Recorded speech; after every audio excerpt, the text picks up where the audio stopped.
এটা হলো সেই জায়গাটা যেখান থেকে ট্রেন লাইনটা পার করে আসতে হয়। এটাও একটা পার্ক, এটার নামটা না এখন বলতে পারছি না।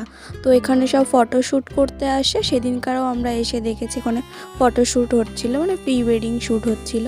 একজন শ্যুট করছিল, তো হঠাৎ করে একজন বলল পাশ থেকে যে ওদের ফটোটা ক্লিক করে দিতে, ফ্যামিলি ফটো।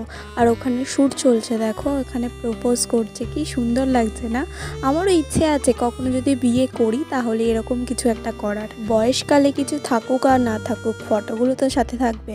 তো এখানে প্রি ওয়েডিং শ্যুটটা দেখতে দেখতেই একজন বলল যে ফটোটা ক্লিক করে দিতে, ওদের ফ্যামিলি ফটো। তো গেলাম, তো পাশ থেকে না, মানে আমি অতটা খেয়াল করিনি যে দূর থেকে কোনো মানুষ আসছে।